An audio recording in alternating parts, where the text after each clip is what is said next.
Alors, mesdames et messieurs, bonjour. Nous allons débuter, même s'il y a encore quelques personnes qui se joignent à nous. Alors, il me fait plaisir d'animer cette rencontre. Mon nom est Philippe Cousineau-Morin. Je suis responsable de l'initiative Parlons Territoire. Nous allons donc, bienvenue à cette rencontre Parlons Territoire qui porte spécifiquement sur les enjeux d'aménagement et d'urbanisme de la région, des régions Montérégie et l'Estrie. Quelques consignes d'usage. D'abord, s'il vous plaît, fermez vos microphones à ce moment-ci. Nous allons pouvoir les réouvrir lorsque ce sera la portion conversation. Et je vais simplement ouvrir mes petites consignes que je n'avais pas sous les yeux pour pouvoir débuter officiellement cette rencontre. Alors, voilà. Donc, je me suis présenté. Je suis votre hôte aujourd'hui. Les consignes, donc, vous pouvez garder vos caméras ouvertes, mais bien sûr, vos micros fermés. Vous pourrez faire part de vos questions à la période réservée là, aux questions via l'outil de discussion de Zoom. Pour accéder à cet outil, il suffit de survoler le bas de votre fenêtre et de choisir l'option « Converser ». Vous pourrez également utiliser la fonction « Lever la main » pour qu'on puisse vous donner les tours de parole.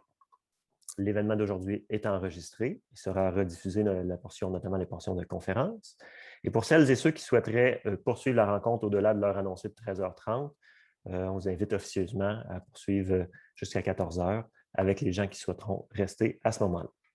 Mais tout d'abord, pour ouvrir la rencontre, je vais vous présenter Mme Suzanne Roy, qui est mairesse de Sainte-Julie et présidente ex officio de l'Union des municipalités du Québec, qui va nous adresser quelques mots pour ouvrir la rencontre. Alors, Madame Roy, bonjour, Madame Roy. Bonjour. Alors, je ne sais pas si je veux vous présenter tous vos titres parce que les gens vous connaissent quand même un peu. Oui, ce n'est pas nécessaire. Bon, ben parfait. Donc, à vous la parole. Merci de nous présenter en quoi c'est important la discussion sur les outils en urbanisme et en aménagement du territoire. Voilà, j'ai réussi. Merci. Bien, merci beaucoup. Merci de cette invitation. Je suis heureuse d'être avec vous pour ce mot d'ouverture. Félicitations aussi pour la démarche de mobilisation citoyenne. C'est extrêmement important. Ça s'inscrit bien sûr dans le cadre de la conversation nationale sur l'aménagement du territoire. Et donc, de le faire ensemble, de pouvoir partager, discuter, à mon sens, c'est essentiel, d'autant qu'on va se le dire, là, on n'a pas eu la chance souvent d'avoir une démarche aussi approfondie depuis plusieurs années.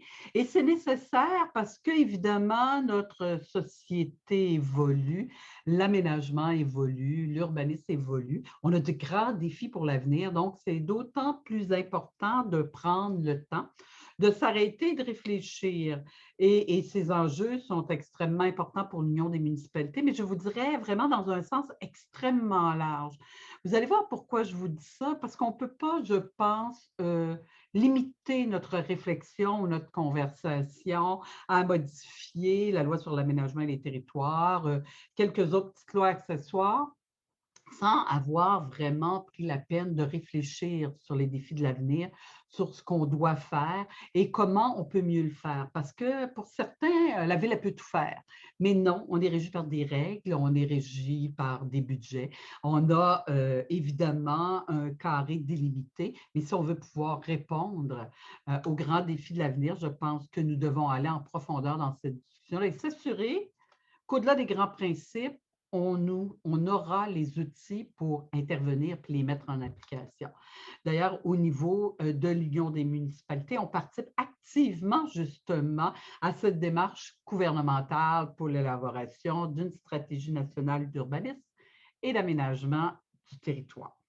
Évidemment, je souhaite que toutes les municipalités au Québec participent aussi à la tournée régionale de consultation sur la stratégie.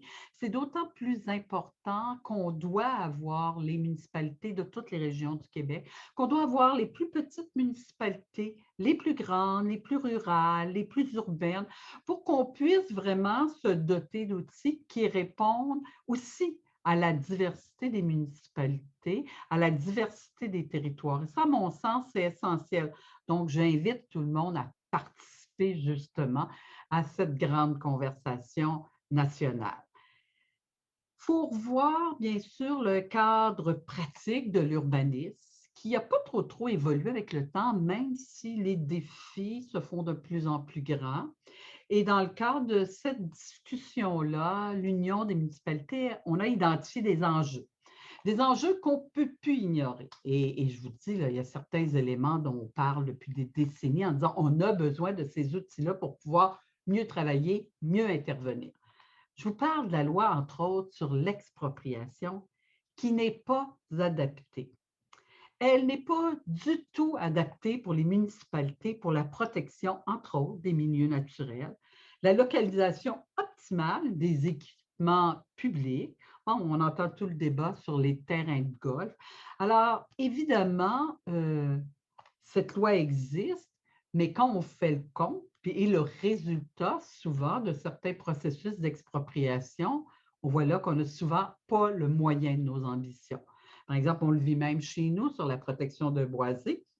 Alors, un processus d'expropriation veut dire plusieurs millions, veut dire un endettement supplémentaire, veut dire des taxes, même si on a toute la volonté du monde de vouloir le protéger. Donc, il faut se doter d'outils modernes. Et la loi sur l'expropriation a besoin d'un bon dépoussiérage pour que dans sa réflexion, elle tienne compte aussi de cette possibilité, de ces enjeux que l'on veut face à la protection, entre autres, des milieux naturels.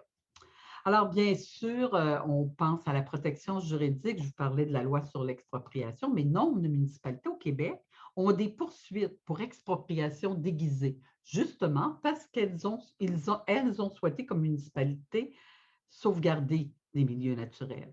Alors, un jour, évidemment, ces poursuites-là vont aboutir. Et dans la très grande majorité des cas, on voit, elles aboutissent à coups de millions, à des frais pour les municipalités. Alors là aussi, les municipalités doivent être mieux protégées pour être capables d'intervenir à ce niveau-là et ne pas à chaque fois avoir l'épée de Damoclès au-dessus de la tête pour dire que ça va être des millions de poursuites par la suite. Il faut aussi pérenniser l'aide financière à la conservation puis à la mise en valeur du patrimoine. Parce qu'on entend souvent un peu partout des mauvais coups. Tel élément de patrimoine n'a pas été sauvegardé, entretenu, on ne fait pas de conservation dans tel ou tel milieu. Il faut s'assurer d'avoir les ressources pour pouvoir faire ces conservations et pour pouvoir mettre en valeur le patrimoine. Puis on l'a vu, là, il y a eu des programmes dans les dernières années, dans la dernière année, où 52 millions sont partis en quelques semaines pour la protection du patrimoine parce que les besoins sont là et la volonté politique, elle est là. Il faut juste, justement, se donner les moyens. Il faut arrimer nos programmes aussi. Ça a l'air de rien, là, mais c'est quelquefois assez complexe. Je vais vous donner deux exemples. Deux programmes là, qui ne sont pas piqués des verres. Bon, par exemple, le programme de la décontamination et le programme du logement social. Je peux vous dire que c'est des programmes qui sont extrêmement complexes pour les municipalités, très longs. Puis là, je ne vous parle pas du temps que ça prend entre le fédéral et Québec pour finir à ce que les programmes soient mis en place. Donc, c'est extrêmement complexe. Puis pourtant, dans plein de cœurs de municipalités, il y a des friches où on pourrait faire un beau travail de décontamination, construire des logements abordables, des logements sociaux qui seraient à proximité des services pour les citoyens. Alors, quand on pense aménagement du territoire, il faut penser justement à aussi arrimer les programmes pour que concrètement, sur le terrain, ça puisse donner des impacts positifs pour nos citoyens et nos citoyennes. Alors oui, je vous parle comme ex-présidente de l'Union des municipalités, mais j'ai envie, quand on vous parle d'aménagement du territoire, de cette grande conversation, de vous parler d'un projet qui me tient beaucoup à cœur. Je suis présidente de la Commission sur les changements climatiques. Et c'est quelque chose qui touche directement l'aménagement du territoire. On a lancé à l'Union des municipalités dernièrement la plateforme municipale pour le climat. Alors, les changements climatiques, elles sont réelles. Elles ont surtout un impact réel au quotidien dans nos vies. Elles affectent nos territoires. Bien sûr qu'on pense aux inondations, qu'on pense aux infrastructures, aux infrastructures qui étaient faites jadis pour des puits aux 100 ans qui arrivaient aux 100 ans. Aujourd'hui, les puits de 100 ans arrivent aux 2 ans. Alors, c'est clair qu'il y a là toute une façon de revoir les choses, de redonner à la nature la possibilité de servir d'infrastructures naturelles, de mettre en place ce qu'il faut pour soutenir nos populations quand il y a des épisodes météorologiques extrêmes. Et ça fait aussi partie de l'aménagement du territoire. Les municipalités, elles sont aux premières lignes quand il arrive ces bouleversements-là. C'est là qu'on voit tout le sens justement de gouvernement de proximité. Elles sont les premières à être interpellées par les citoyens. C'est pourquoi quand on a lancé cette plateforme municipale, les mots ne sont pas innocents, alors on le sait, hein, nous sommes en période électorale et on se voulait aussi inspirant pour ceux et celles qui vont aller relever le défi des élections municipales pour leur donner des outils, des idées pour justement travailler à un meilleur aménagement, une plus grande résilience de nos territoires, de penser à la mobilité aussi, à nos différents outils pour la sécurité. Donc, on a une multitude d'enjeux au quotidien dans les municipalités. Alors, évidemment, on voulait offrir ça aux candidats pour les prochaines élections, pour les aider justement à voir comment on peut mieux faire au niveau des concepts de réduction, d'adaptation face au changement climatique. Et tout ça, là, c'est interrelié à tous nos outils d'urbanisme et à l'aménagement de notre territoire. Alors, quand on a élaboré cette plateforme-là, on a vu justement tous ces liens qui sont directs ou indirects avec l'aménagement du territoire, mais justement dans le cadre de cette grande réflexion, devoir aller plus loin. Pas juste faire du cosmétique en parlant de nouvel urbanisme, de possibilités d'aménagement, mais de s'assurer de se doter de moyens, de façons de faire pour pouvoir répondre aux défis de demain en termes de transport collectif structurant, en termes de pratiques agricoles durables, en termes de sécurité publique face à tous les nouveaux risques que nous amènent les changements climatiques et adapter notre réglementation municipale pour pouvoir aussi mieux réagir. Donc, l'aménagement du territoire, elle est à la base de ces chantiers-là. C'est une compétence qui est fondamentale pour les municipalités.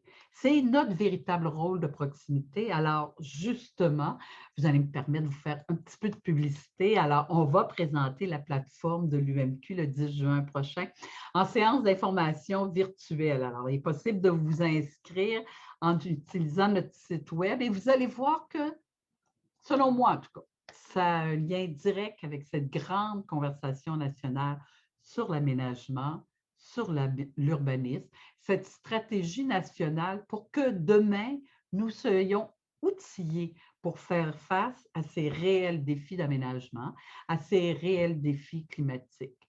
Alors, sur ce, je vous remercie beaucoup de cette invitation.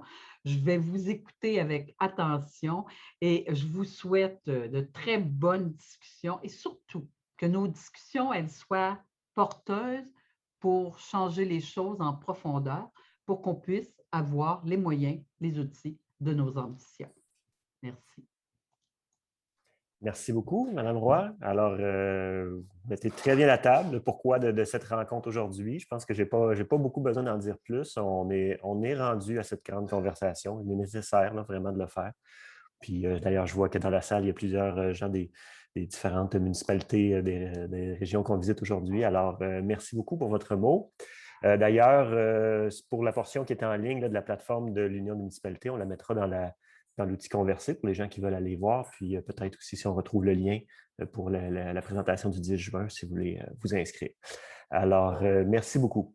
Avant de passer à la portion de nos deux conférenciers aujourd'hui, que sont M. Sylvain Paquette et Mme Catherine Boisclair, je vais simplement vous donner quelques éléments de contexte là, sur les démarches gouvernementales, puis qui vont peut-être vous aider à vous éclairer pour la suite. Alors, d'abord, l'événement d'aujourd'hui, c'est une initiative de l'Alliance Ariane. L'Alliance Ariane, donc, qui existe depuis 2015, demande qu'on fasse une politique nationale d'aménagement du territoire. L'Alliance Ariane est formée de plusieurs groupes et organisations. Et donc, on y est aujourd'hui, puisque le gouvernement a lancé en janvier 2021 la démarche pour une conversation nationale sur l'urbanisme et l'aménagement des territoires. Alors, l'objectif de la rencontre d'aujourd'hui puis de tous nos événements, c'est d'informer, d'outiller et de mobiliser la population et les groupes pour participer à la grande conversation gouvernementale. Simplement aussi préciser que l'Alliance Ariane, l'événement est pour vous aujourd'hui. Ce n'est pas nous qui allons faire un mémoire rempli de contenu et de suggestions et de propositions de mise à jour, propositions de nouveaux moyens, mais c'est bien à vous de s'inspirer à même nos événements, à même ce que vous retrouvez sur notre site Web également, les outils qu'on va rendre à votre disposition. Alors, je vais vous partager simplement une page de diaporama. Voilà, pour vous expliquer en quelques étapes. Je ne suis pas à ma bonne. Voilà, pour vous expliquer en quelques étapes, j'espère que vous voyez bien, la démarche gouvernementale, en 5 points donc. Qu'est-ce que c'est? Je l'ai dit, le ministère des Affaires municipales qui a lancé cette conversation. Le but est d'aboutir en 2022 à une stratégie nationale d'aménagement du territoire, d'urbanisme, et d'aménagement des territoires. Voilà. Pourquoi ce faire? Bien, Mme Roy nous a donné plusieurs bonnes raisons, mais qui font que les outils ne sont plus à jour, mais il y a divers éléments structurels, l'étalement urbain, la pression sur les milieux naturels agricoles, de plus en plus les enjeux de logement, des environnements favorables aux saines habitudes de vie, on a parlé beaucoup du climat, et également des enjeux conjoncturels. Donc, la pandémie nous a fait un peu repenser notre relation à l'espace, les inondations récemment, crise du patrimoine, etc. Alors, il y a 5 grands thèmes dans la conversation gouvernementale qui sont la gouvernance, donc le bon niveau d'intervention dans l'État, la croissance urbaine, les milieux de vie, la ruralité et finalement finances et fiscalité, éléments thématiques incontournables. 4 grandes étapes, le portrait de la situation, les orientations préliminaires, on est rendu à cette étape maintenant, finalement la rédaction plus tard cet automne et l'application au début de l'année prochaine. Alors, nous sommes à l'étape orientation, c'est-à-dire que le gouvernement va mettre au jeu un document d'orientation préliminaire sur lequel il y aura la consultation web. Et il y a différents mécanismes de consultation, donc je vous les présente pour revenir à la consultation web qui va vous concerner peut-être plus directement. Il y a eu bien sûr un comité consultatif formé de groupes experts. Il y a eu des laboratoires notamment et des séminaires, notamment avec l'appui du milieu universitaire. Donc, vous avez des documents déjà en ligne que vous retrouverez sur le site du ministère des Affaires municipales. Peut-être qu'on pourrait mettre le lien, les gens de mon équipe pourraient peut-être mettre le lien de la page du ministère des Affaires municipales dans l'outil de conversation. Il y a eu et il y a une consultation autochtone et finalement, une tournée régionale de la ministre, Mme Roy en a fait part, et une consultation web. Donc, on pense qu'il va ouvrir à la fin de l'été, donc vous pourrez la remplir en août ou en septembre, à partir des éléments que vous aurez appris aujourd'hui, à partir des documents qui sont fournis par la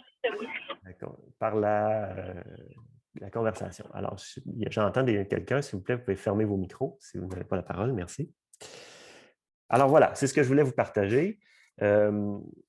Nous allons revenir sur les prochaines étapes à la fin, mais d'abord, après vous avoir présenté le détail, si on veut, de la conversation, nous allons passer la parole à nos 2 conférenciers du jour avant la discussion entre nous. Alors, Sylvain Paquette, je vais vous présenter. Bonjour Sylvain. Bonjour. Bonjour Philippe. Merci d'être là. Alors, je vous présente rapidement. Sylvain, qui a fait ses études de doctorat en 2001 en aménagement à l'Université de Montréal, a également séjourné en France au Centre national de la recherche scientifique et aux universités de Paris 1, Panthéon-Sorbonne, Paris 8, Paris 10, voilà.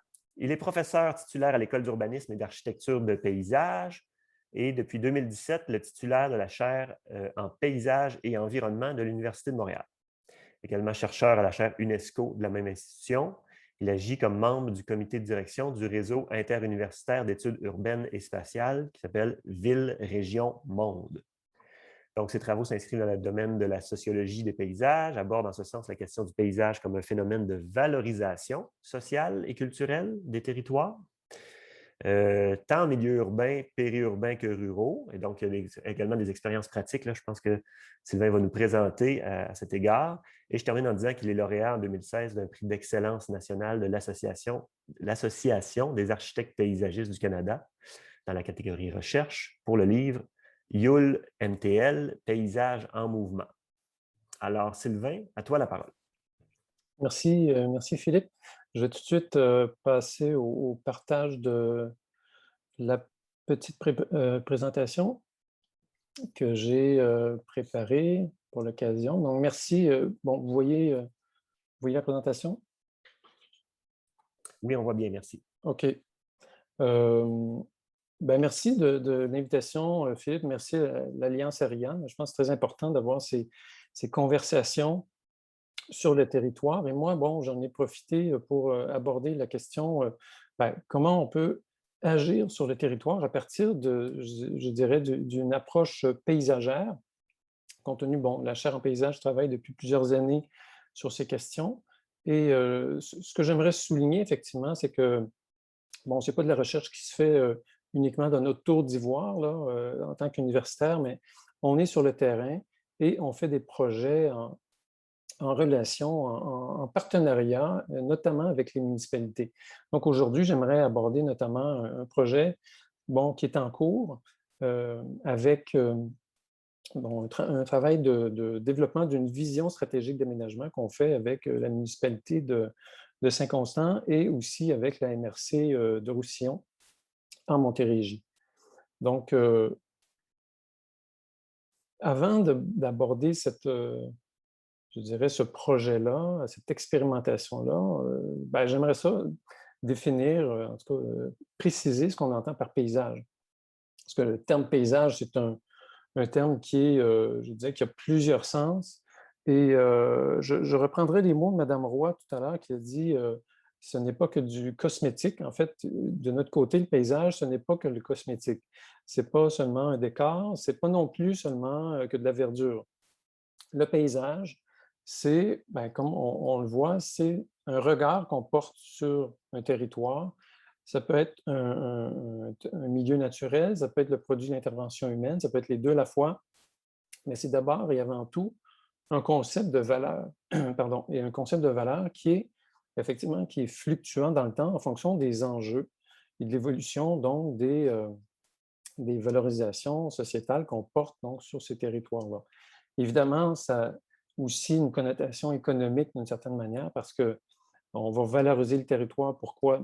Pour l'habitat, pour le loisir, pour le tourisme. Et donc, ces valeurs qu'on entretient envers le paysage va effectivement orienter nos actions et nos préoccupations en tant que société et donc partie prenante de la gouvernance de ces territoires-là. Quand on parle de paysage, effectivement, dans les démarches, et je mentionnais, c'est le paysage, c'est un concept de valeur. Bon, le premier réflexe, c'est d'aller voir, de documenter ces valeurs, de documenter les valorisations sociales envers ces valeurs-là. Et souvent, nous, dans nos projets, on va vers les populations, vers les parties prenantes, que ce soit les élus, les professionnels de l'aménagement, les citoyens, et on leur demande quels sont les attraits que vous voyez dans ces territoires-là, quelles sont les qualités du territoire. Donc, c'est un peu le point de démarrage, en fait, de ces projets, c'est vraiment de révéler ces attraits, ces qualités, mais aussi les enjeux, c'est-à-dire les problèmes qu'il peut y avoir dans ces territoires-là en termes d'aménagement. L'autre réflexe ou stratégie qu'on adopte, c'est de faire un peu une analyse, avoir un peu de recul pour lire ces territoires-là. Notamment, vous avez un exemple parmi d'autres d'analyse qu'on fait, donc d'évolution du territoire, et ça, c'était dans le cadre d'un projet avec la ville de Mercier, où vous voyez comment le territoire a évolué au cours des 100 dernières années, en 1915 et 2016. Et tantôt, on parlait des milieux naturels, l'importance des milieux naturels. Cette lecture nous permet de voir quels sont les éléments de persistance de ces caractéristiques-là sur le territoire. Notamment, on peut voir comment certains boisés, en l'occurrence dans le cadre de Mercier, c'était vrai, il y a un boisé qui a été relativement persistant sur une centaine d'années. Donc, ça vient valoriser ou révéler l'importance de certains territoires, certaines caractéristiques de ce territoire, et aussi de prendre toute l'ampleur des transformations de ces territoires. Tout à l'heure, je disais, avec la municipalité de Mercier, on a travaillé l'élaboration d'une vision. Mais qu'est-ce que c'est qu'une vision stratégique?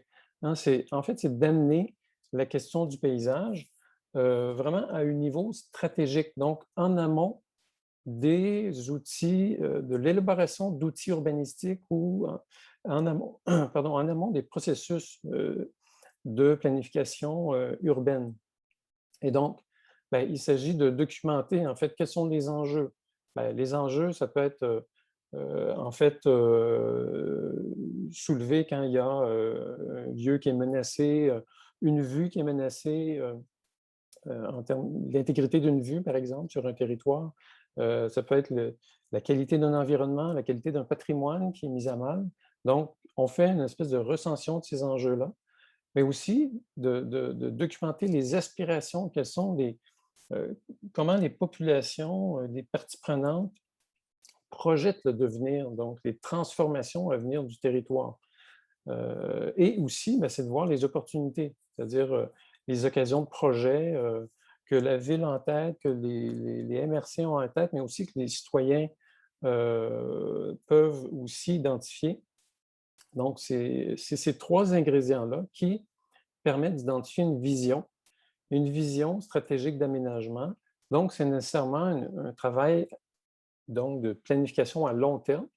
Lorsqu'on accompagne les municipalités, là, on précise très bien que c'est un travail à long terme et qui permet d'identifier ben, des assises, des principes pour servir ou guider les interventions. Et ces interventions-là, ben, ça peut être la mise en place, par exemple, ben, la révision d'un schéma d'aménagement ou d'un outil d'urbanisme en particulier, un plan particulier d'urbanisme, entre autres. Et bon, cette réflexion-là, ben, c'est un peu une étape clé pour traduire ces valeurs partagées en termes donc soit de préservation, soit de mise en valeur, soit de développement.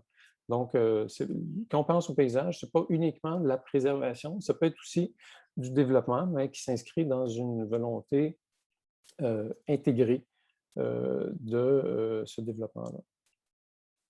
Bon, quelques mots en terminant sur le projet que l'on mène avec la municipalité de Saint-Constant et la MRC de Roussillon.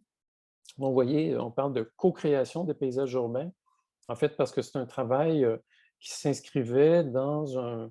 Bon, on est appuyé par le ministère de l'Économie et de l'Innovation qui a répondu à un appel de subvention en innovation sociale. Et donc, il s'agissait donc d'identifier en fait des nouvelles pratiques avec des milieux preneurs qui étaient, ben, dans ce cas-là, la municipalité de Saint-Constant et la MRC de Roussillon. Donc aujourd'hui, je vais vous présenter très, très rapidement les quelques résultats de cette démarche-là pour qu'on puisse ensuite en discuter. Bon, pour les personnes qui connaissent un peu moins Saint-Constant, c'est effectivement dans la MRC de Roussillon, donc tout au sud de l'île de Montréal, donc dans la couronne sud de la Montérégie. Et c'est une municipalité, entre autres, qui est marquée donc, par une présence importante de son territoire agricole. 70% de la superficie est en territoire agricole.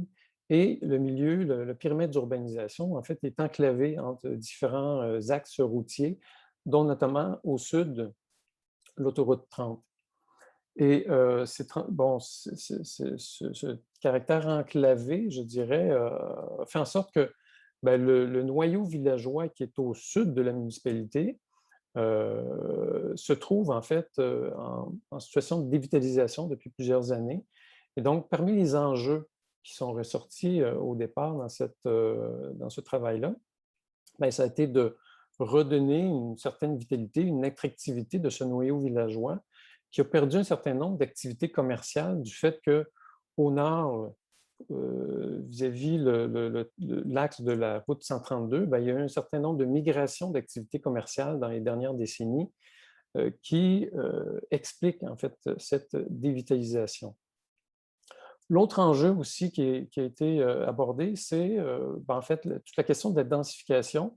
Et comme vous le savez certainement, depuis quelques années, avec l'adoption d'un plan métropolitain d'aménagement et de développement, il y a des exigences de densification Et dans certains cas, en fait, ces exigences-là ne vont pas toujours trouver une acceptabilité sociale. Donc, dans une municipalité qui disons, son identité, c'est une faible densité, donc la population qui vit là ne voit pas toujours d'un bon œil ce travail de densification. Donc, c'est important de travailler notamment la qualité des projets de densification dans notre réflexion. L'autre élément, aussi en termes d'enjeux, une interaction limitée avec le milieu agricole, notamment, comme je vous mentionnais, avec, vous voyez ici le mur anti-bruit qui a été construit le long de l'autoroute 30. Donc, il y a une barrière physique qui s'est construite autour des dernières années qui limite ces interactions. Et un autre élément d'enjeu, c'est la volonté aussi de la population d'offrir, de faire en sorte que la ville puisse offrir en fait, des milieux plus intéressants pour favoriser le transport actif dans un milieu qui a été construit au départ pour l'automobile. Donc, rapidement, vous voyez, quand je disais le travail de vision stratégique a permis de mettre en mots, d'abord et avant tout, avec l'ensemble des parties prenantes, 3 grandes orientations. Entre autres, la première, vous voyez, mettre en valeur les interfaces entre milieu urbain et milieu agricole en utilisant le noyau villageois comme secteur d'interconnexion pour le revitaliser notamment. Et le projet phare, ça a été de travailler autour d'un projet d'agroparc, de parc agricole à Saint-Constant. L'autre orientation, promouvoir la biodiversité et la qualité du cadre de vie pour l'aménagement de parcours de mobilité active. Donc, c'était, disons, circonscrit autour d'un projet de promenade citoyenne. Et l'orientation 3, proposer diverses perspectives de densification du territoire en s'intégrant au paysage actuel, c'est-à-dire en prenant appui sur les caractéristiques existantes du territoire. Donc, le projet phare, ça a été de développer différents pôles de densification et de mixité. Donc, je vous donne, en terminant, quelques images très préliminaires de ce projet de parc agricole, d'agroparc. Donc, vous voyez ici, c'est tout juste au nord de l'axe de l'autoroute 30. Il y a une bande qui est toujours zonée agricole. Et donc, c'est de maintenir, d'une part, cette zone en production agricole. Donc, cette logique d'agroparc, ça a été de penser un parc agricole en termes de multifonctionnalité. Donc, d'abord, avant tout, maintenir la production agricole et accueillir de nouvelles pratiques aussi qui permettraient de revitaliser aussi ce secteur, dont certaines parties sont en friche actuellement. La conservation aussi, parce qu'il y a un certain nombre d'éléments de milieux naturels. Il y a des milieux humides, il y a des boisés, il y a des berges, il y a 3 rivières qui parcourent la municipalité. Donc, ça a été de reconnaître ces milieux-là et de reconnaître l'importance de leur préservation.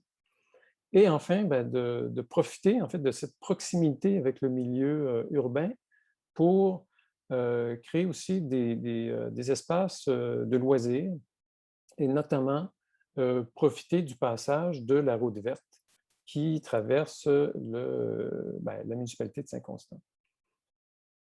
Le deuxième projet, on parlait de promenade citoyenne. En fait, l'idée, ça a été de faire un arrimage entre les lieux, les tronçons qui demandaient une certaine consolidation, que ce soit des voies piétonnes, des voies cyclables, mais aussi de profiter, en fait, de l'idée d'une plus grande connexion des milieux naturels, construits ou non construits, pour favoriser, en fait, une expérience intéressante dans ces corridors de déplacement. Donc, ce n'est pas simplement de construire des voies cyclables, mais c'est d'amener, en fait, une plus grande biodiversité le long de ces parcours-là.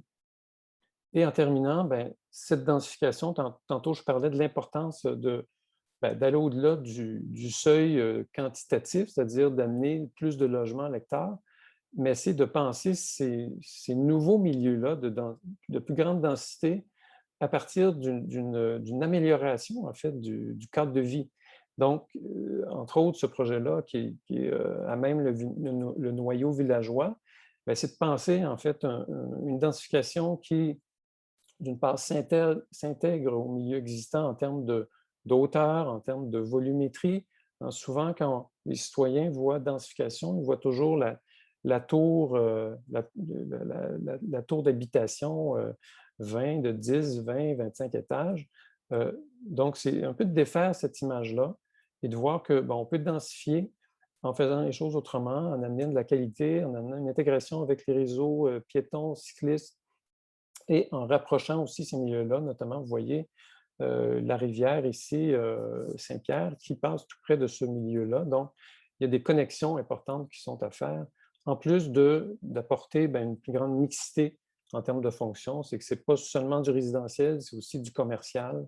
Et on vient créer aussi une animation, une animation qui va profiter d'un espace public notamment. Donc, c'est des éléments qui sont importants pour penser, je pense, cette densification. Donc voilà, je vais m'arrêter ici. C'est un exemple de projet qu'on a fait à Saint-Constant.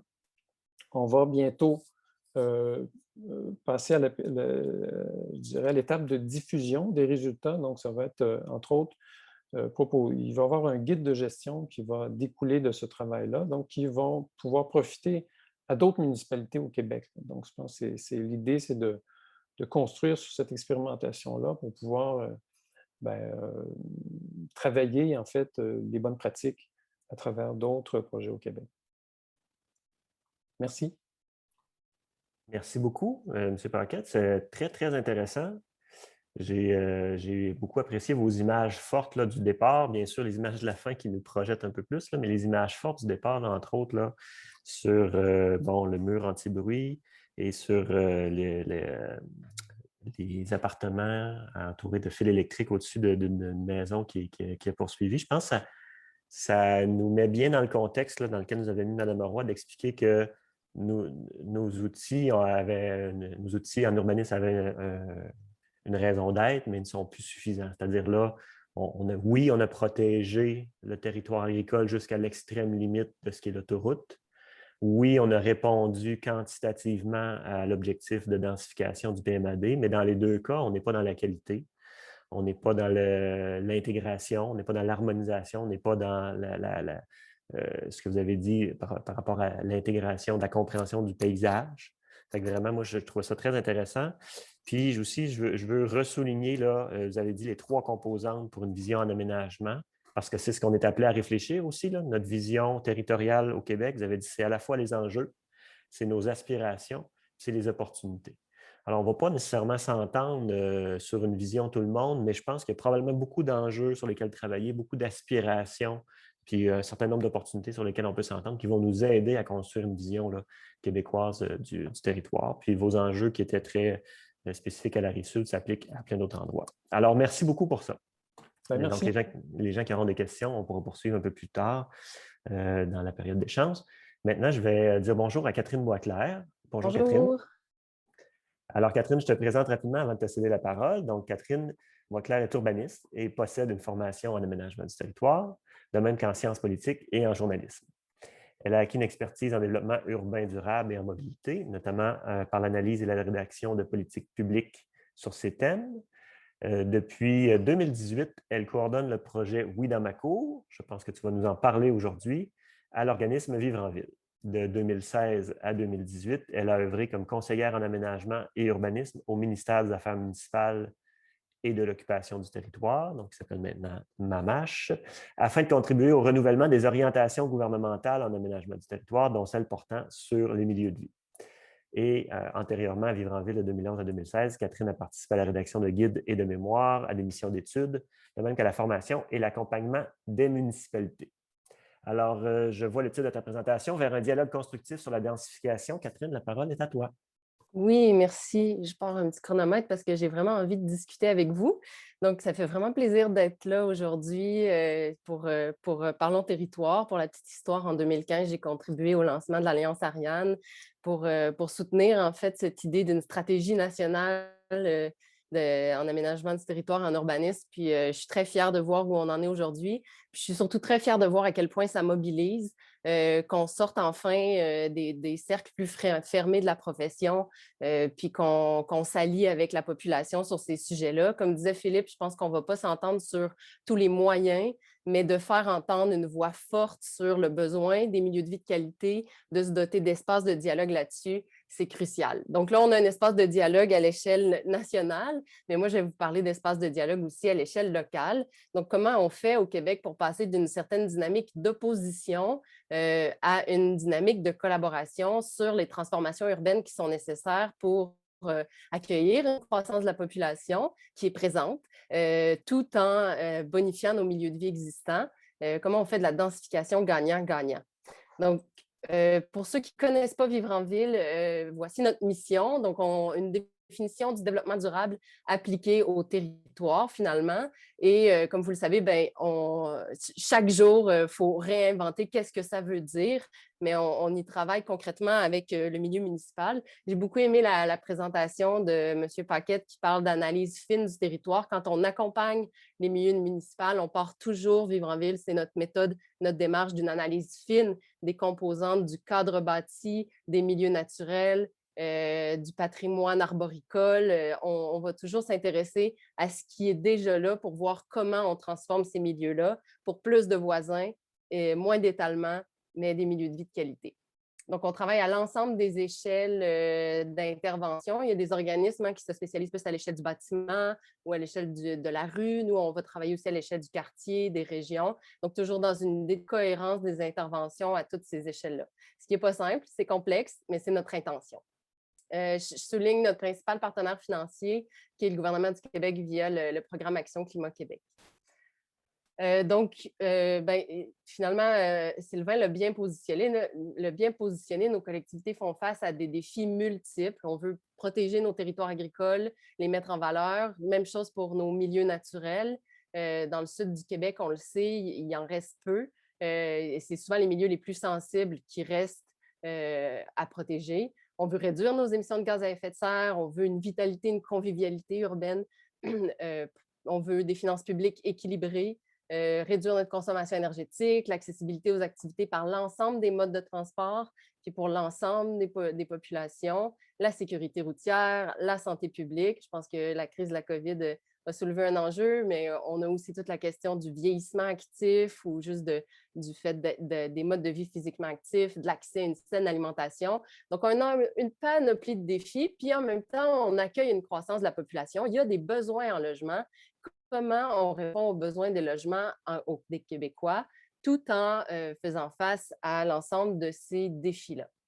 Donc, ça demande des transformations urbaines pour arriver aux caractéristiques des milieux de vie durables qui sont ici très brièvement résumées: la densité, la mixité sociale et des activités et l'offre de transport multimodal. Tout ça dans une idée de créer la proximité, ce qui fait le propre des milieux de l'habitat humain, finalement, de pouvoir vivre en collectivité et de réduire, et c'est là que le bas blesse, la place occupée par nos modes de transport et de tendre vers des modes de transport beaucoup moins consommateurs d'espace, de ressources et, on le sait, émetteurs de gaz à effet de serre. Donc, comment on crée cette proximité-là tout en suscitant des milieux de vie de qualité? Donc, on cherche vraiment à réduire les distances entre les logements et les emplois, les commerces.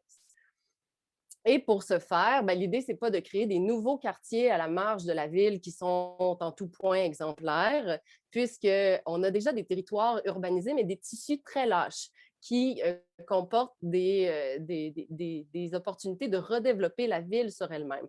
Je vous en présente une ici. Mais donc, mon idée, c'est simplement de dire qu'il y a des transformations urbaines qui sont nécessaires, comme par exemple ici, dans la région de Québec, il y a construction sur un ancien stationnement. Donc, c'est la même photo où on voit qu'il y a des logements qui sont venus prendre la place d'un ancien stationnement de surface.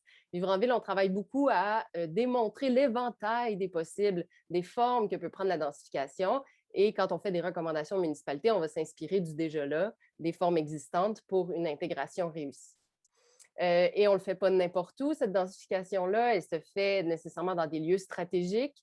Et ces lieux-là, en fait, ce sont les lieux qui présentent déjà des infrastructures comme les écoles, les commerces, mais aussi des arbres matures, c'est des qualités de quartier qu'on apprécie et donc dont on veut bénéficier quand on est un nouveau résident. Et beaucoup aussi les infrastructures de transport en commun, les réseaux structurants de transport en commun. Dans la région, on a parlé des Transit Oriented Development, les TOD, donc l'idée de construire à distance de marche du réseau structurant de transport en commun, puisque le meilleur stationnement incitatif, c'est son propre garage.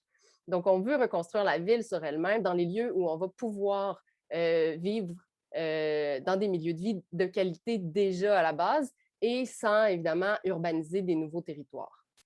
Ça demande des transformations urbaines, ça demande de modifier nos milieux de vie et ça demande de repenser notamment l'espace de la rue. J'ai mis ici un exemple d'une avancée de trottoir. Ça peut demander des transformations aussi beaucoup plus importantes en termes de mobilité durable. Quand vous avez, par exemple, des infrastructures en site propre, ça demande de revoir l'espace de la rue, de la façade d'un bâtiment jusqu'à l'autre façade. On repense complètement ça. On repense la circulation aussi. Ça bouscule des habitudes. Je vous parle de mobilité durable parce que quand on densifie, ben, ça va ensemble. S'il y a plus de monde au kilomètre carré, ben, il faut nécessairement se mouvoir autrement pour ne pas créer des nuisances plutôt que générer des milieux de vie de qualité. Oui, c'est ça. Donc, on a la densification, on a les transformations urbaines pour la mobilité durable, donc revoir l'espace de la rue notamment, mais il y a aussi le verdissement qui est nécessaire. Mais ces transformations-là, la densification, je vous ai mis quelques coupures de presse, mais je pense qu'on pourrait en avoir beaucoup aussi dans vos régions. C'est des transformations qui font réagir. Et ces réactions-là, elles sont normales et elles sont légitimes. Et nous, on invite les professionnels à le considérer comme tel, même si parfois c'est confrontant parce qu'on a suivi la loi à la lettre, on a fait notre consultation obligatoire. Comment ça se fait que les gens se mobilisent? Et M. Paquette l'a abordé. Bien sûr, les intégrations de bâtiments de mobilité durable ne se font pas toujours dans la qualité. Donc, on a mis au jeu une approche à Vivre en ville parce que nous, d'habitude, on fait beaucoup des études de potentiel de consolidation. On accompagne les municipalités pour qu'elles planifient leur densification du territoire. Mais ce volet-là de nos activités se concentre sur comment, ensemble, on va vers un dialogue constructif, comment on s'allie pour des transformations urbaines qui participent à la lutte contre les changements climatiques. Donc, ce fameux projet « Oui dans ma cour », c'est surtout à quelles conditions, ensemble, sommes-nous prêts à dire « Oui dans ma cour ». Et peu importe dans quel milieu on se trouve, il va y avoir des préoccupations similaires. Et des préoccupations, j'aime le dire et le répéter, légitimes. On habite des milieux qu'on aime, on a acheté une maison dans un quartier pour ses caractéristiques. On a peur de perdre au change souvent quand les changements arrivent. Et les projets qu'on voit arriver ne correspondent pas toujours à l'idée qu'on a de comment se devrait se transformer le quartier. Donc, je vous ai listé ici énormément de préoccupations que vous avez probablement quand vos quartiers se transforment. Et en fait, en général, ce qu'on se rend compte, c'est que dans les principaux freins à la densification, c'est, et M. Paquette l'a nommé, la qualité des projets de densification et aussi la qualité de leur insertion.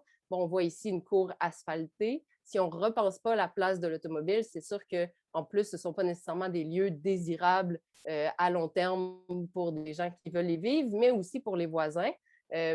Et on a constaté le manque de dialogue constructif face au changement et le manque d'espace de dialogue pour discuter de ces changements-là. Vous le savez, vos organisations ont des professionnels en changement organisationnel. Ils vont vous accompagner là-dedans dans la mise en place de nouveaux systèmes informatiques. Mais quand vient le temps que nos quartiers se transforment, pas accompagnés, on se fait consulter très rapidement, puis ça génère de la frustration. Donc, notre projet a voulu mettre au jeu différentes interventions. Il y a une multitude de professionnels qui se prononcent sur le sujet en ce moment. On a voulu contribuer aussi. Donc, on a mis au jeu des outils sur notre site web ouidansmacour.québec qui va être partagé dans le chat, où on veut informer, mobiliser, outiller les acteurs de la densification. Puis quand je parle des acteurs de la densification, je parle aussi des citoyens qui contribuent à ce débat-là. Et on a fait des accompagnements avec des collectivités pour un dialogue constructif sur la densification entre les différentes parties prenantes, notamment des municipalités qui voulaient travailler avec leurs citoyens sur le sujet. On a aussi inclus des promoteurs dans la discussion. Et ces accompagnements-là, on ne peut pas accompagner l'ensemble du Québec. Hein. Notre travail, c'est un travail de recherche-action où on nourrit les outils à partir de ces enseignements-là, à l'image de ce que M. Paquette fait également. Il y a plusieurs approchements. J'ai peu de temps, mais je voulais vous partager 3 défis du dialogue constructif sur la densification. Le minimum légal de consultation qui est souvent insuffisant, la densification, de quoi on parle, c'est une définition qui n'est pas si claire, et un manque de confiance entre les parties. Et je terminerai sur quelques remarques sur la stratégie. Donc, un minimum légal souvent insuffisant, bien, on l'a dit d'entrée de jeu, Mme Roy l'a dit, on a une loi sur l'aménagement et l'urbanisme qui est désuète, qui est très procédurale. Les consultations obligatoires, celles qui sont prévues à la loi, arrivent en fin de processus. Donc, c'est un minimum légal qui ne s'adapte pas à toutes les situations. Peut-être que des fois, ça peut s'adapter, mais en réalité, les transformations urbaines nécessaires pour lutter contre les changements climatiques notamment, mais pour créer des milieux de vie de qualité, bien, ça mérite plus de dialogue que ça. Je vous l'ai dit, ce sont des grands bouleversements. Une seule consultation à la fin, alors que les temps sont comptés, c'est insuffisant.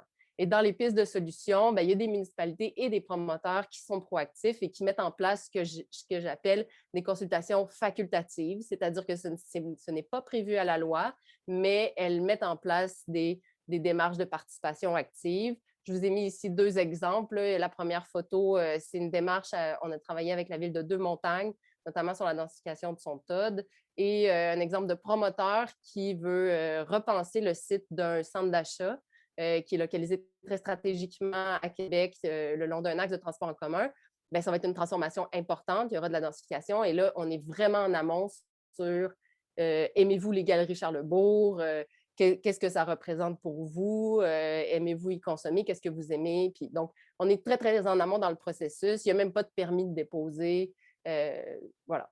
Sinon, pour le deuxième défi, la densification, de quoi on parle, on l'a mentionné dans le débat public, la notion de densification réfère à un imaginaire parfois terrifiant.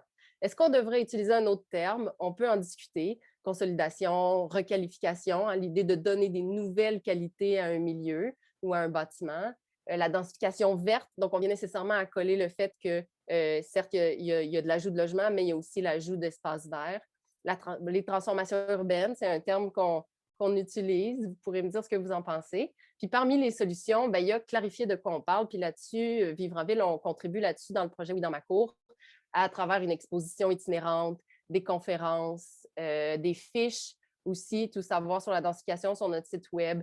On a des capsules vidéo. Donc, on cherche vraiment à expliquer bien, c'est quoi son rôle, pourquoi on fait ça, puis ses formes possibles aussi, parce qu'il n'y a pas une seule forme possible, puis il n'y a pas un seul terrain possible. Hein. Je le précise parce que des fois, c'est comme, il faut densifier là, puis il faut densifier comme ça, parce que sinon, les changements climatiques. C'est pas simple comme ça, la discussion. Je pense qu'un coup qu'on statue ensemble que notre territoire doit se densifier, il y a énormément de discussions à avoir à partir de ce point-là. Par contre, la stratégie de la pédagogie, la vulgarisation, c'est en amont des conflits. Quand il y a un conflit qui est installé sur un projet en particulier, ben, c'est plus le temps de dire oui, mais vous savez, les changements climatiques, c'est important de densifier, vous savez, on accueille des nouveaux.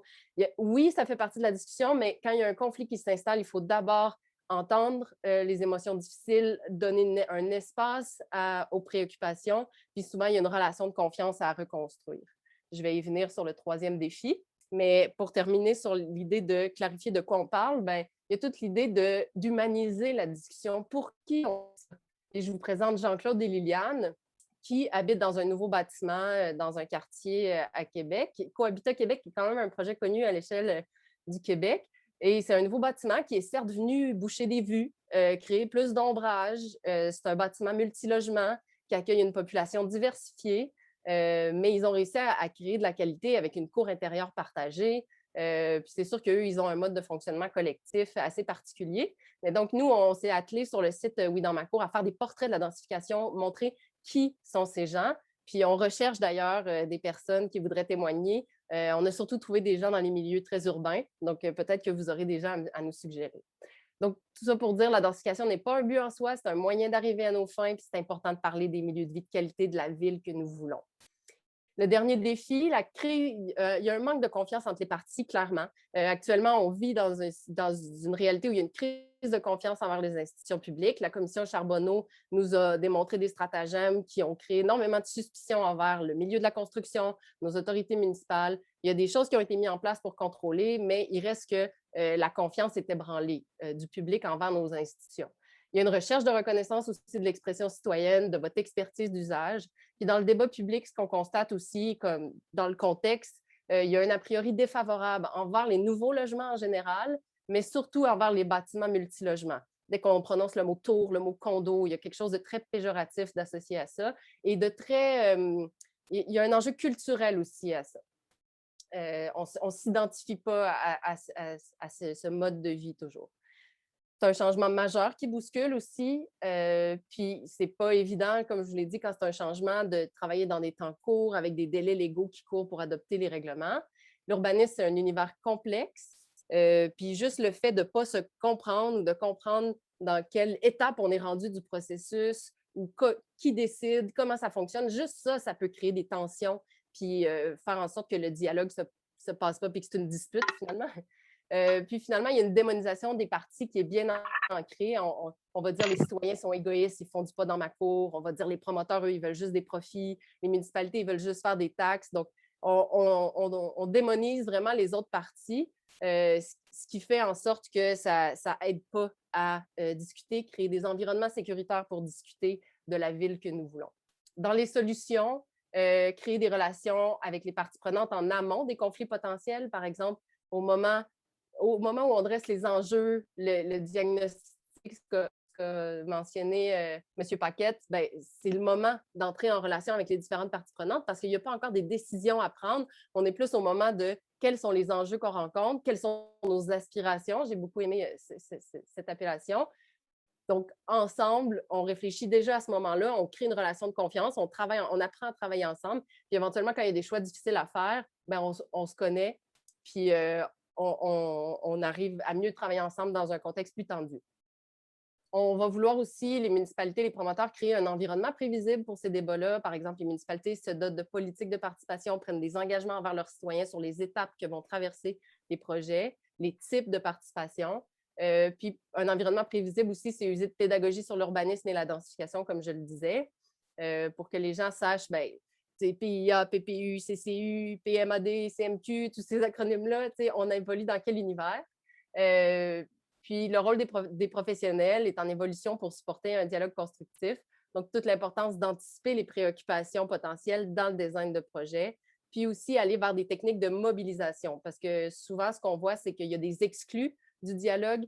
C'est beaucoup les mêmes personnes qui se présentent dans les processus participatifs. On veut aller chercher l'input de l'ensemble de la population.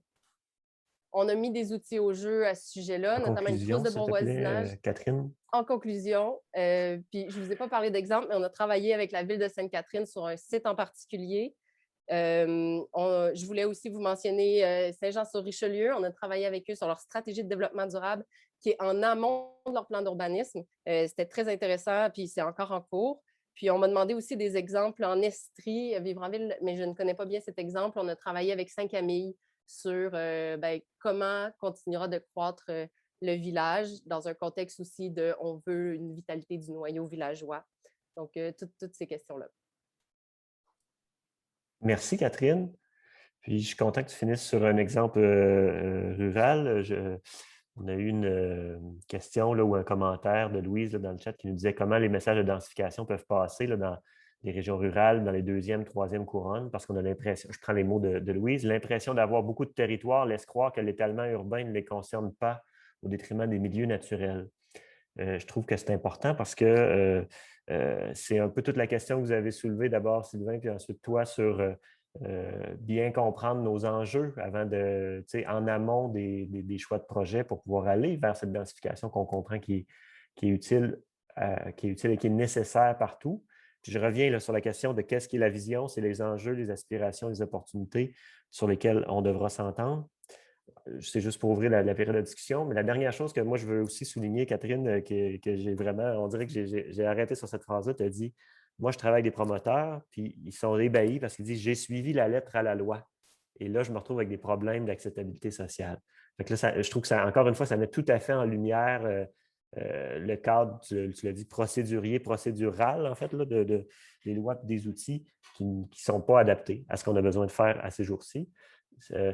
Pardon. Puis, sur tes exemples là, que tu n'as pas eu le temps de présenter, peut-être qu'on pourra aller un peu plus loin dans la discussion. Alors, merci, Catherine.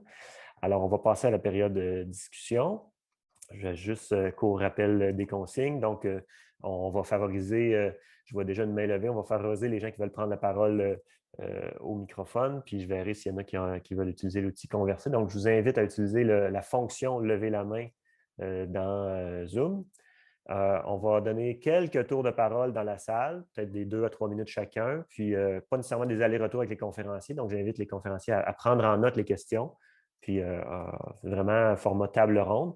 Et on cherche donc dans les dossiers que vous connaissez autour de chez vous, en Estrie, à Montérégie, à voir qu'est-ce qu'on a besoin de renouveler dans nos outils de politique publique, dans nos lois, dans nos programmes pour aller plus loin en aménagement du territoire, en urbanisme, vers des milieux de vie mieux adaptés à nos besoins d'aujourd'hui.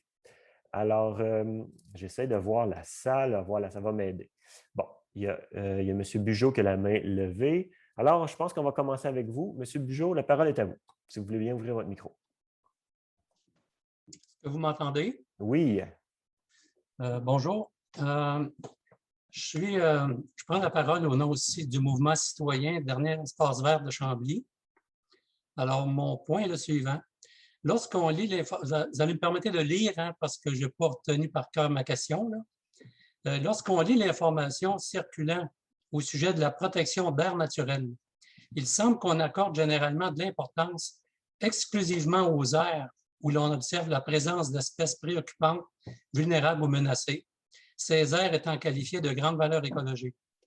Il n'est pas souvent question des espaces naturels existants, incluant les terrains en friche et les anciens terrains de golf en milieu urbain, lesquels offrent un potentiel de restauration de boisés, lesquels favorisent les espèces animales et végétales composant la biodiversité, ces boisés pouvant aussi contribuer à établir la connectivité entre des milieux naturels, établissant ainsi des corridors écologiques.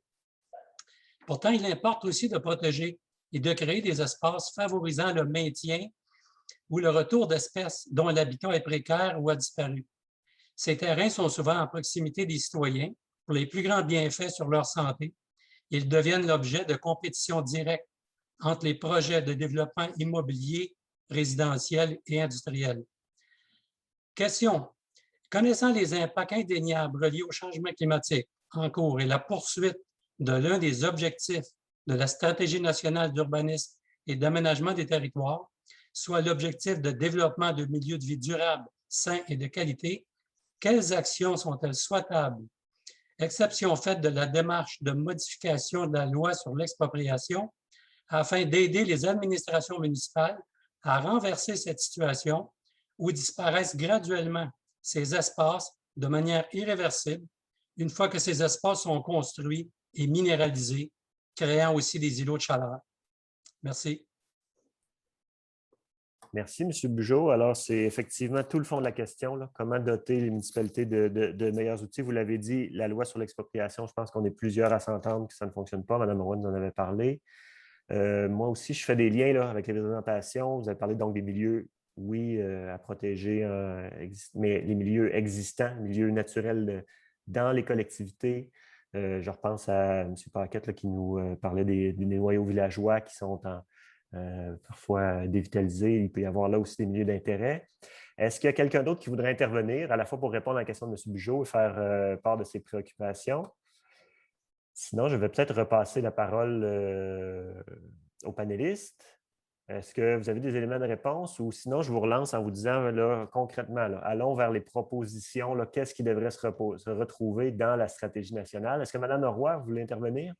Au-delà de la loi sur l'expropriation, je parlais des programmes, du soutien financier positif, justement, à revaloriser. Bon, on le sait, par exemple, dans la communauté métropolitaine de Montréal, il y a des programmes où il y a une aide financière. Mais évidemment, il y a des restrictions. Si tu as de l'aide financière d'un niveau, tu ne peux pas en avoir d'autres. Alors, et ce type de programme qui pourrait être positif pour pouvoir remettre ou revaloriser des boisés, parce que je pense que ce que monsieur nous parlait, c'est de boisés, donc on voudrait revaloriser les boisés, donc refaire des liens forestiers. Bien, je pense que si la volonté réelle, elle est là, il faut que les gouvernements, au-delà de la loi sur l'expropriation, parce que la loi sur l'expropriation, là, ça ne réglera pas tout, là. Si on doit augmenter la dette de 20 même avec une modification sur la loi sur l'expropriation, on n'y arrivera pas. Il faut qu'il y ait des programmes positifs, je dirais particulièrement dans le sud du Québec, où on le sait, on n'a pas les boisés suffisants pour justement augmenter le couvert forestier. Alors, il faut qu'il y ait des programmes positifs à ce niveau-là. Et actuellement, c'est exactement l'inverse. Une municipalité qui fait ça est pénalisée financièrement. Alors, il faut inverser la dynamique. Merci beaucoup. Moi, j'irais même plus loin là, en disant, parce que bien sûr, je suis d'accord avec l'idée d'amener des soutiens financiers, mais possiblement qu'aussi de l'autre côté, il y a des financements qui contribuent à des financements qui amènent des projets qui sont néfastes sur certains aspects. Fait que j'irais à parler d'éco-conditionnalité de plusieurs programmes de financement de l'État à l'attention des municipalités, entre autres. Ça m'apparaît assez évident, pour les gens qui sont moins familiers avec ça, ça m'apparaît assez évident dans les financements d'infrastructures fédérales du gouvernement actuel. On le voit beaucoup. Il y a beaucoup d'orientation vers transport en commun, financement vert. On a M. Duclos, la semaine dernière, le ministre fédéral, qui a dit que le fédéral ne finançait plus d'autoroutes. Je donne un exemple, là, sans tracer la voie, là, pour dire qu'il y a moyen d'aller vers le financement, accroître le financement dans ce qui est bon, puis le diminuer tendanciellement dans ce qui est mauvais. Je vois une main levée de Louise Gratton. Louise, est-ce que vous voulez prendre la parole? Oui, en fait, excusez-moi si je ne mets pas ma caméra, mais ma connexion n'est pas terrible. Alors, on vous entend bien. En fait, c'est un peu en réponse à André, puis que je salue également André Labarre, avec qui on a eu de très bonnes conversations à propos de la conservation des milieux naturels. Puis effectivement, je suis biologiste, il y en a plusieurs parmi vous qui me connaissez, alors on a beaucoup fait pour faire valoir l'importance de protéger les milieux naturels, de haute valeur écologique. Et la valeur écologique était souvent seulement identifié par la présence d'écosystèmes de forestiers matures, de plantes rares, d'animaux rares et puis tout ça. Et puis, c'est encore très pertinent de le faire. On l'a vu avec les enjeux d'air protégé pour protéger la biodiversité dans le sud du Québec. Il y a encore beaucoup de travail à faire. Mais si on regarde l'ensemble des services écologiques qui sont fournis par les milieux naturels, il y a des milieux naturels très simples qui n'ont pas une importance écologique extraordinaire, mais qui remplissent des fonctions au niveau de la santé publique, au niveau du milieu de la santé physique, la santé mentale, au niveau de la capacité d'absorption d'eau, de la poussière, plein d'autres fonctions. C'est des milieux tout à fait ordinaires. C'est difficile de justifier leur représentation, et je sens un peu la responsabilité des écologistes comme moi derrière, qui ont tellement travaillé fort à vouloir protéger ce qui reste de la biodiversité en danger, qui ont fait fi de tous ces autres services-là pour réajuster ça en fonction des besoins des populations. Et les golfs qui sont abandonnés parce que ce n'est plus un sport à la mode, ben justement, dans beaucoup de municipalités, c'est des opportunités extraordinaires. D'abord, c'est des milieux qui sont déjà utilisés par les citoyens, souvent en hiver, quand c'est accessible au plus grand public. Il y a plein de milieux comme ça qui nous permettraient de restaurer les trous qu'on a en termes de manque, en termes d'espace vert, pour répondre, par exemple, aux exigences de l'Organisme mondial pour la santé, où on considère que chaque citoyen devrait se retrouver à moins de 300 mètres d'un espace vert. Alors, je trouve qu'il faut repasser, il faut recentrer un peu notre façon de penser les milieux naturels pour toutes les fonctions qu'ils peuvent remplir quand on pense à l'aménagement du territoire.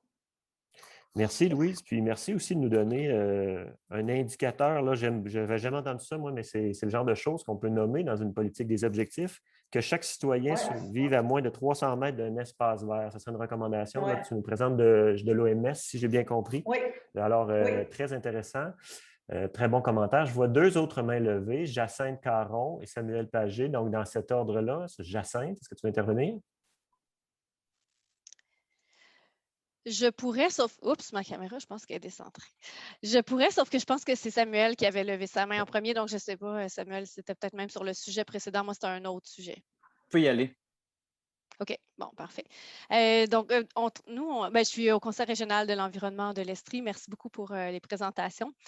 C'est très intéressant tout ce qui est dit. Puis, on parle avec certains maires de la protection du territoire, puis le rôle aussi que se donnent peut-être les promoteurs ou le manque de contrôle que sentent certains conseillers ou élus municipaux par rapport au développement sur leur territoire. Et puis, on a très hâte de voir arriver des changements au niveau soit que ce soit la loi sur l'expropriation ou l'aménagement du territoire des politiques en général, mais il y a des journées où on est un petit peu plus découragé. Fait qu'on regarde et on se dit où est-ce qu'on pourrait agir ailleurs. Et puis, on regarde du côté des promoteurs. C'est eux autres, souvent, c'est eux qui vont développer. Et puis, comme ça a été dit là, maintes fois aujourd'hui, ils vont développer selon le minimum légal. Et on se demandait, on cherche un peu partout, puis je suis contente de voir, il y a Corridor Appalachien qui est là, il y a Vivre en ville, justement, et les autres. Est-ce qu'il en existe des guides d'accompagnement pour les promoteurs? J'ai l'impression qu'on est encore à l'étape du manque de connaissances. J'ai l'impression qu'il y a des promoteurs qui voudraient mieux faire, qui comprennent les grands principes de conserver des espaces boisés. En tout cas, il y a des guides généraux qui sont très bien faits, mais ce qui nous manque, j'ai l'impression, c'est des exemples dans le sud du Québec, pas des exemples à Stockholm ou un peu partout. Et nous, on est beaucoup en milieu rural. Il y a des projets là, qui se développent, puis c'est ce que j'entends de nos conseillers et maires, c'est qu'ils ne sentent pas qu'ils n'ont aucun contrôle. Ils ont énormément peur de se faire poursuivre. Et puis, ça fait qu'on reste un petit peu tout le temps dans le même pattern. Donc, avant d'attendre les grands changements, c'est qu'est-ce qui existe comme exemple en milieu rural sur lesquels on pourrait se baser, qu'on pourrait peut-être aller un petit peu plus loin que la théorie pour montrer qu'on peut faire autrement. Merci, Jacinthe. Alors, très bonne question, très précise. Là, je vais donner le droit de parole aux deux mains levées, puis après ça, je vais retourner voir Catherine et Sylvain qui auront sans doute des réponses là, à ces questions-là. Donc, Samuel et ensuite Mélanie. Merci, Philippe. Merci pour les présentations. Vraiment inspirant, les trois présentations. Un petit commentaire et une question. Mon commentaire porte sur la question de la densification, l'offre de logement de qualité dans un contexte de croissance urbaine. On l'a souvent vu dans les revendications qui sont portées par différents groupes environnementaux. Il y a un programme inspirant en Californie qui s'appelle Affordable Housing and Sustainable Communities, donc logement abordable et communauté durable, qui est financé par les revenus du marché du carbone. Donc, on sait que la Californie, c'est notre partenaire du marché du carbone et qui sert à construire spécifiquement des écoquartiers qui sont localisés donc à des endroits notamment qui protègent des milieux naturels. Me semble-t-il que ça pourrait certainement inspirer le Québec. Donc, oui, il y a des incitatifs financiers importants pour la protection du milieu naturel, mais aussi, oui, il y a des incitatifs financiers qui vont contribuer justement à la consolidation urbaine. Ma question est assez pointue, là, porte sur un des outils qui existent et qui est peu utilisé, et là, je m'adresserai probablement spécifiquement à M. Paquette. Il y a la loi sur la conservation du patrimoine naturel qui existe au Québec et on sait qu'un des outils, là, permet la protection des paysages humanisés, mais qu'on l'utilise à peu près pas au Québec. On n'arrive pas à utiliser cet outil-là. Donc, probablement mal adapté au contexte. Je sais qu'il y a eu du travail qui a été fait de ce côté-là au cours de la dernière année du côté du gouvernement. Mais je me demandais, est-ce qu'il y a quelque chose à faire? Est-ce qu'on sait comment on pourrait arriver à mieux protéger les paysages humanisés au Québec, peut-être dans le contexte de la stratégie nationale d'urbanisme et d'aménagement des territoires? Merci, Samuel. Je vais juste poser une question. Mélanie, est-ce que c'est sur un des sujets qui était abordé? Parce que là, on a quelques sujets ouverts sur la table. Peut-être j'irai voir les conférenciers. Puis après, je reviens à toi. Est-ce que ça va? Merci. Alors là, puis très, très, très résumé. J'espère que vous avez pris des bonnes notes. Donc, on a des questions sur les milieux naturels, la valorisation des milieux existants en milieu urbain, conservation.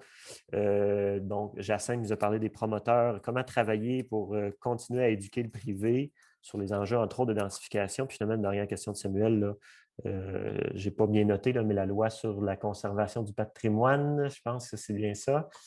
Alors voilà, est-ce que Catherine, Sylvain, vous auriez des éléments de réponse? Sylvain?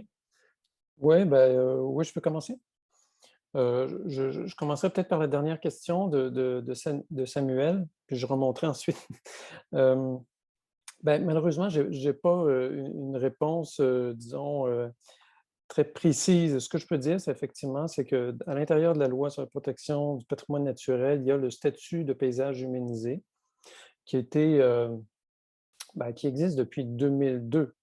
Et il n'y a toujours pas au Québec de territoire, de morceaux de territoire qui ont obtenu ce statut. Et mon collègue Gérald Daumont serait mieux placé que moi pour répondre à cette question-là, parce qu'il a fait des recherches spécifiquement sur ce statut-là. Mais ce que je peux dire, c'est que, d'une part, le statut, c'est que, oui, c'est une valorisation de certains paysages qui ont été maintenus par des pratiques humaines, mais c'est aussi donc des caractéristiques qui sont valorisées, mais c'est des paysages qui présentent aussi une biodiversité importante. Et à travers le statut, l'idée, c'est que comment on peut maintenir ces pratiques-là pour protéger et, disons, améliorer la biodiversité. Donc, déjà en partant, c'est un défi de penser ce statut-là. Et je prendrais peut-être l'exemple pour montrer un peu les difficultés, l'exemple du projet à l'île Bizarre, là, qui est porté entre autres par la Ville de Montréal. Donc, on cherche à identifier un paysage humanisé dans le secteur agricole, notamment de l'île Bizarre. Et là, il y a entre autres des blocages au niveau de l'acceptation de ce statut-là du côté des agriculteurs. Donc, il y a peu d'agriculteurs qui sont là, mais pour eux, c'est comme une couche de réglementation supplémentaire. Donc, c'est perçu comme ça. Donc, ça fait partie, je dirais, du défi et de l'importance de trouver des visions partagées pour mettre en place un statut. Mais j'avoue que je pense qu'il devrait y avoir, et c'est peut-être déjà aussi en cours de réflexion, mais du côté du gouvernement québécois de peut-être revoir les termes de ce statut-là pour faire en sorte que ça ne reste pas sur la tablette, là, mais que ce soit un statut qui soit approprié en fait par les municipalités et les MRC. Peut-être quelques réponses, si j'ai le temps, rapides sur les autres questionnements. Notamment, la première question par M. Bugeaud sur Chambly. Peut-être pour compléter, là, ce que je trouve intéressant, effectivement, c'est que oui, les milieux naturels, c'est pas que des milieux, il ne faut pas protéger que les milieux naturels d'exception, là. Je pense qu'il y a les milieux naturels ordinaires, entre guillemets, là, qui sont aussi importants. Et je pense qu'il y a beaucoup de recherches qui se fait en termes d'infrastructures vertes. Quand on parle d'infrastructures vertes, ce n'est pas simplement des biorétentions, des toits verts, des trucs construits, là.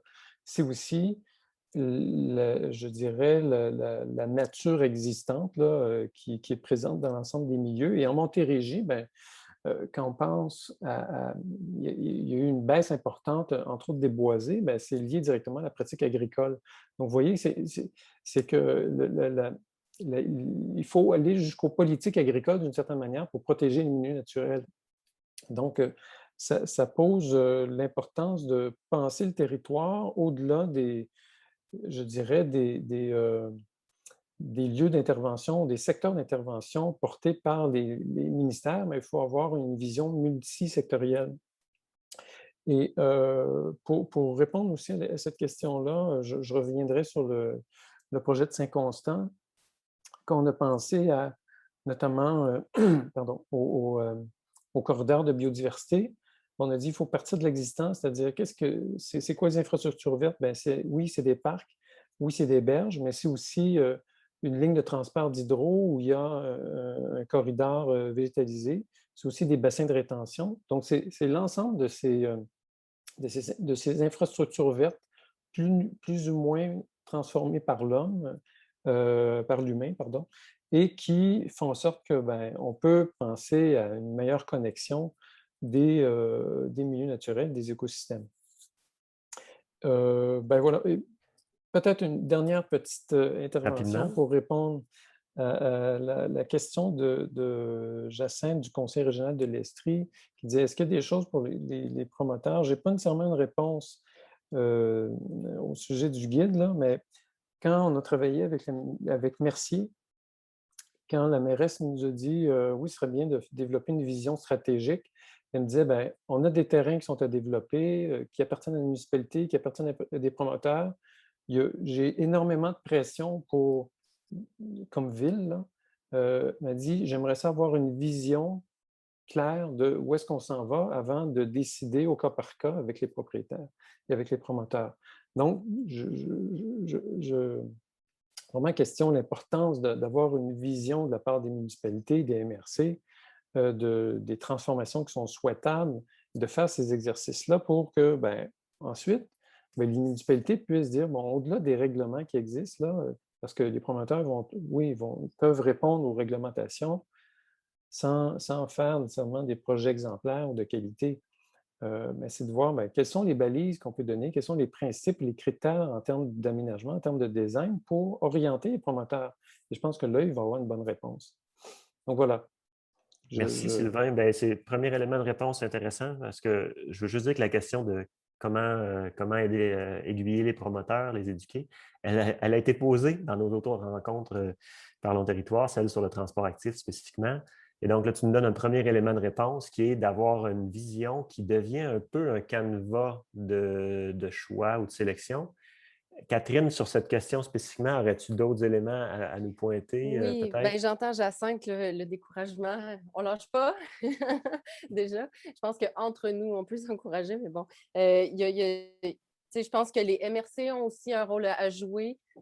Puis c'est sûr que dans les régions où il y a des PMAD, les plans métropolitains d'aménagement, il y a une certaine force de loi pour que jusqu'à l'échelle municipale, ça percole, puis qu'il y ait un encadrement, puis qu'on restreint l'étalement, qu'on reconstruise la ville sur elle-même. Encore là, c'est souvent pas si bien expliqué. Hein? On dit on est obligé, mais un coup qu'on dit qu'on est obligé, c'est le début du dialogue, c'est pas la fin. Nous, quand on discute avec les municipalités, ce qu'ils nous disent, c'est qu'ils essayent d'attirer d'autres sortes de promoteurs, que c'est pas évident de faire évoluer un promoteur existant. Puis moi, j'aimerais apporter la notion de biodiversité de promoteurs dans le sens où les promoteurs privés, certes, font du logement, mais il y a les groupes de ressources techniques qui peuvent créer des groupes de citoyens qui peuvent s'associer pour faire des coopératives d'habitation, du logement abordable. On a aussi à Lac-Mégantic, il y a Vivacité qui cherche à mettre en œuvre un projet de logement perpétuellement abordable. Donc, des groupes de citoyens qui se regroupent, qui veulent faire du logement collectif, qui veulent diversifier, c'est du logement par et pour les citoyens. Hein, ce n'est pas du top-down, c'est vraiment du bottom-up. Des gens qui réfléchissent leur futur milieu de vie. Puis ça, c'est des projets qui peuvent vraiment bien s'insérer. Je vous invite à voir le vidéo de Vivre en Ville, l'autopromotion, la troisième voie. On est allé faire documenter l'autopromotion en Allemagne, donc des projets de gens qui se regroupent, qui se construisent, mais en multilogement plutôt que moi, je me construis sur mon terrain, ma maison unifamiliale. Puis ça crée des projets tellement de qualité, puis des projets qui considèrent leurs voisins. Mais il y a quand même des promoteurs qui sont de plus en plus conscients. Ils ont mauvaise presse, mais il y a des gens qui sont vos futurs voisins qui vont agir comme tels, ça existe. Puis sinon, des bons exemples dans le sud du Québec, j'ai plus des exemples d'encadrement par les municipalités. On a travaillé, entre autres, avec la Nouvelle-Beauce à créer des projets urbanistiques, se doter d'une vision, certes, mais d'une vision illustrée avec du 3D pour se dire qu'est-ce que ça peut donner reconstruire le village sur le village, puis pas chercher à s'étaler le long des rangs dans les îlots déstructurés ou, évidemment, agrandir le périmètre d'urbanisation. Sur la question des derniers milieux naturels, il y a énormément de pression dans la région montréalaise pour construire des logements. Pourquoi? Parce qu'il y a des besoins. Et moi, j'aimerais vous inviter, les gens qui veulent préserver les milieux naturels, à vous impliquer dans le débat sur l'urbanisme, finalement, parce que ce sont des vases communicants. Comment on répond à nos besoins en logement au Québec? Pas en construisant dans les milieux naturels, les milieux ouverts, en reconstruisant la ville sur elle-même. Puis ça se peut que ça bouscule vos habitudes, ça se peut que les bâtiments autour de vous changent. Puis là, serez-vous des alliés de cette transformation-là, ben, c'est le défi que j'ai envie de vous poser. Puis, dans une municipalité que je ne nommerai pas, on m'a dit que, il y a les comités consultatifs d'urbanisme. Bien, on a consulté le comité consultatif d'urbanisme sur des projets de densification. Puis là, ben, c'est souvent des gens très attachés au patrimoine qui vont mettre beaucoup de restrictions. Puis elles doivent souvent être nommées, mais est-ce que c'est suffisant pour stopper un projet? Ça a lieu de discuter, alors que le même projet a été soumis au comité de développement durable, puis les gens ont dit bien sûr qu'il faut densifier pour protéger nos milieux naturels. Donc, il y a vraiment, il y a tous ces enjeux-là, toutes ces tensions-là. On veut créer des milieux de vie de qualité, puis en même temps, ben, on a les promoteurs qu'on a, comment on les diversifie, puis en même temps, comment on accélère la production de logements à même nos territoires, comment on révèle les potentiels de nos territoires. Ce sont des gisements inexploités. On veut révéler ces potentiels-là, puis vous êtes des alliés finalement de cette densification de qualité. Merci Catherine pour ce message plein d'espoir. Donc, effectivement, l'appel à tous de faire les bons liens là, avec les enjeux d'urbanisme, même si c'est très technique. Ce n'est pas pour rien qu'on a des rencontres comme aujourd'hui. Alors, juste le temps file, je veux juste donner 2 éléments. Je sais qu'on a parlé de beaucoup de choses. Donc, on peut rester après 13h30. Les gens devront nous quitter, ceux qui ont d'autres occupations, mais vous pouvez rester un peu s'il y a des questions à continuer à approfondir. Je veux simplement aussi remercier les gens qui ont fait des commentaires dans l'outil de conversation. On n'aura pas eu le temps de tout soulever, mais il y a eu des enjeux, des questionnements sur la typologie des espaces verts, sur l'utilisation des cours avant, sur les normes de stationnement. Alors, je vais prendre très rapidement les 2 mains que je vois lever. Mélanie, ça fait longtemps qu'elle attend, puis André Labarre. Rapidement, s'il vous plaît, puis après ça, je vais juste formellement conclure la rencontre pour qu'on puisse laisser partir les gens qui doivent aller vers d'autres occupations. Donc, Mélanie. Bon, ben merci beaucoup. Je suis contente, même si ça arrive à la fin, là, de pouvoir glisser un petit mot. Je vais faire ça de façon succincte. Fait que moi, je suis la directrice générale de Corridor Appalachiens. Fait que, évidemment, mon intervention va plus être relativement au milieu naturel. Juste avant de poser ma question, ma suggestion, juste dire que c'est tellement stimulant, c'est tellement important ce processus-là de dialogue relativement à l'aménagement du territoire. C'est fondamental. On est content que ça ait lieu. Puis là, le temps file, vous voyez, je pense que le dialogue fait juste commencer. J'espère qu'il va y avoir d'autres sessions parce que c'est vraiment un espace prisé là, pour ce genre de discussion-là essentielle. Je veux revenir sur la question de la densification puis milieu rural. Tu sais, on a plus parlé dans les exemples ou ce que Catherine évoquait, plus en milieu très urbain. Nous, on travaille plus dans un milieu qui est rural, là, essentiellement, mais en fait, on est dans le sud du Québec, puis il y a encore beaucoup d'endroits où il y a énormément de potentiel pour la protection des milieux naturels. Relativement parlant au territoire québécois, les milieux très anthropisés, urbanisés, c'est 1,6 % du territoire. Donc, à l'extérieur des milieux très urbains, il y a encore beaucoup d'opportunités pour la protection des milieux naturels.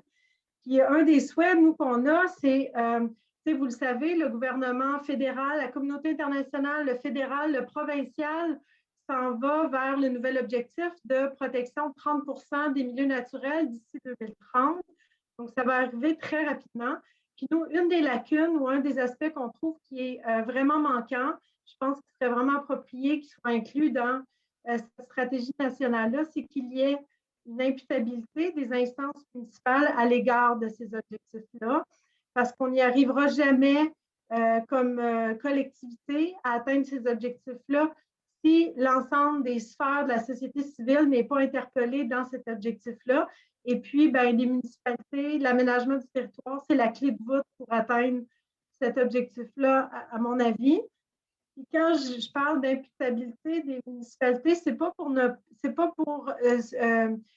donner l'impression qu'il n'y a pas de municipalités qui sont embarquées dans cet objectif-là, mais c'est quand même très délicat.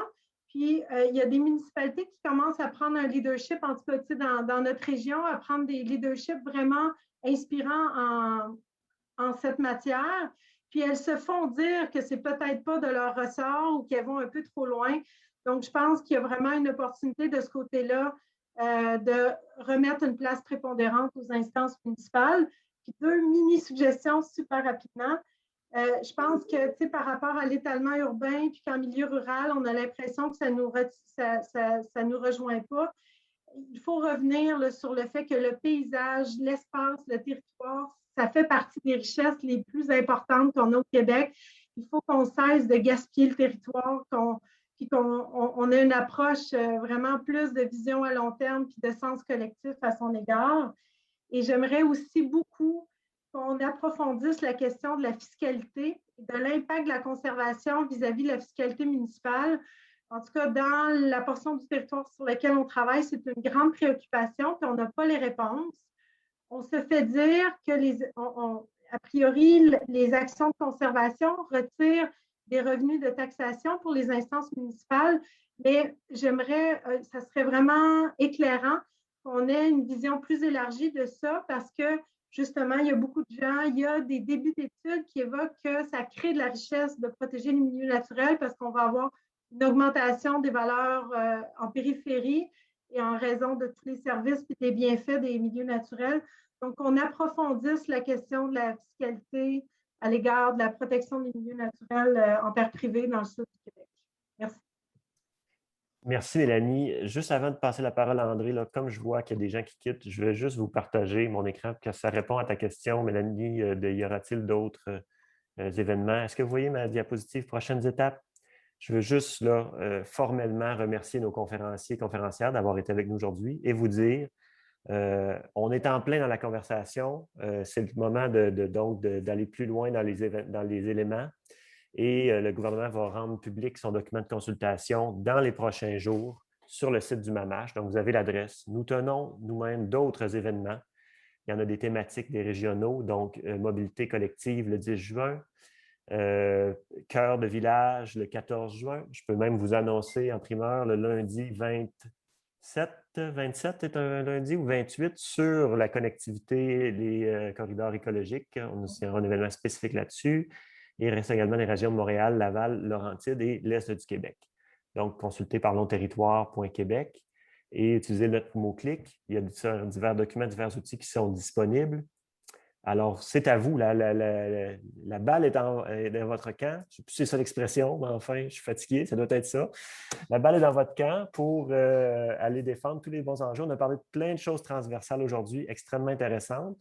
Donc, je vais formellement vous remercier pour les gens qui doivent nous quitter, puis on va poursuivre la conversation. Ça va être André qui va avoir le premier tour de parole. Donc, merci à celles et ceux qui doivent nous quitter et bon après-midi. Merci tout le monde. Au plaisir. Alors, on peut également arrêter l'enregistrement. Puis André, donc je vais peut-être passer la parole. Alors, celles et ceux qui veulent rester, c'est libre. S'il y en a qui doivent quitter,